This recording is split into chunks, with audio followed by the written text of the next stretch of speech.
hantu kepala melayang di kamar kos.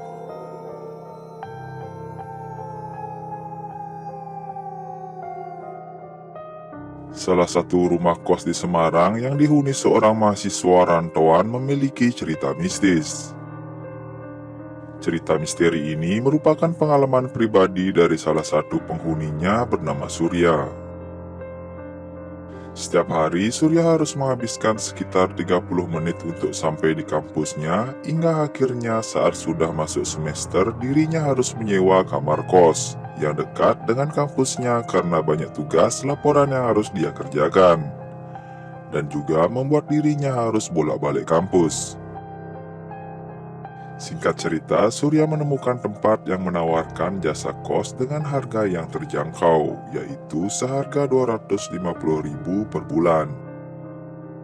Jika dilihat sepintas, tempat kosnya itu tampak tidak terawat.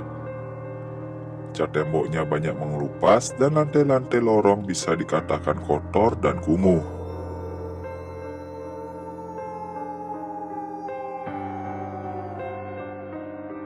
Namun, Surya tetap menyewa kamar kos tersebut dengan alasan untuk sementara saja mengingat dirinya adalah mahasiswa semester akhir.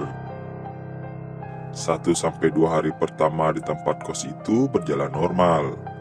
Banyak tugas laporan yang terus dia kerjakan.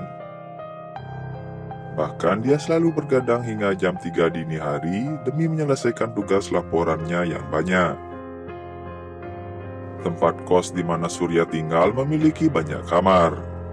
Surya sendiri berada di kamar nomor 19 yang letaknya tepat di tengah lorong lantai 2. Melalui jendelanya, Surya bisa melihat pemandangan Gunung Ungaran yang megah, tapi saat dirinya melihat ke bawah terlihat seperti bingkahan ubin-ubin berceceran.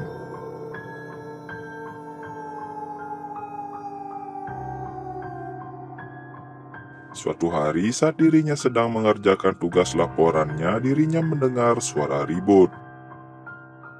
Awalnya Surya mengira bahwa suara ribut itu berasal dari salah satu penghuni tempat kos tersebut, dan untuk menyindir secara tidak langsung, Surya menutup pintu kamarnya dengan keras hingga akhirnya suara itu perlahan berhenti. Sesaat kemudian dirinya mendengar suara tetesan air dan dirinya memeriksa ke kamar mandi.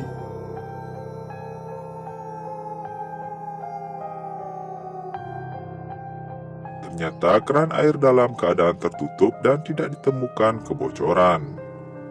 Namun saat dia berbalik dan melihat arah ventilasi bawah pintu depan kamarnya, di sana terlihat sebuah genangan air yang sebelumnya tidak ada.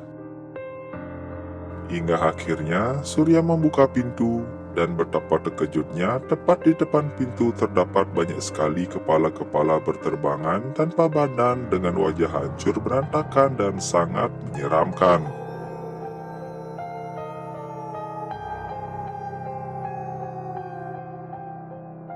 Mulut mereka menganga dengan lidah yang menjulur keluar dan air liurnya jatuh menetes di lantai kamarnya. Rupanya suara gaduh tersebut berasal dari sosok kepala-kepala tanpa badan tersebut.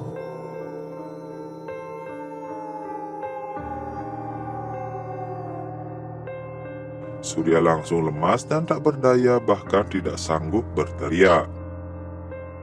Dengan sekuat tenaga, dia menutup pintu dari luar dan bergegas keluar dari kamarnya. Karena takut, akhirnya dia begadang semalaman di kamar temannya. Kejadian itu membuat Surya tidak bisa tidur, dan setelah ia bercerita kepada temannya, dia menyadari saat itu adalah malam Jumat Kliwon yang berdasarkan penanggalan Jawa dikenal dengan malam mistis.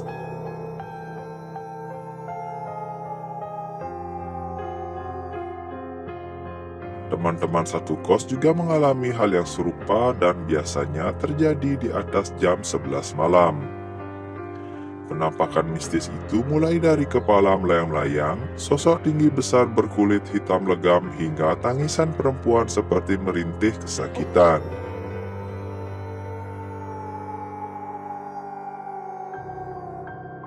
Singkatnya, Surya dan teman satu kosnya menceritakan kejadian mistis itu kepada pemilik kos. Dan melalui penjelasan pemilik kos tersebut, tempat kos itu memang bekas kuburan yang tidak terawat. Lahan makam itu tetap dibeli oleh pemilik sebelumnya karena aksesnya dekat sekali dengan kampus. Meskipun mengalami kejadian mistis, Surya tetap menempati rumah kos tersebut selama 4 bulan, hingga dirinya dinyatakan lulus oleh kampusnya di awal bulan kelima. Selama 4 bulan tinggal di kos angker tersebut, Surya selalu tidur sebelum jam 11 malam dan tidak berani begadang hingga dini hari.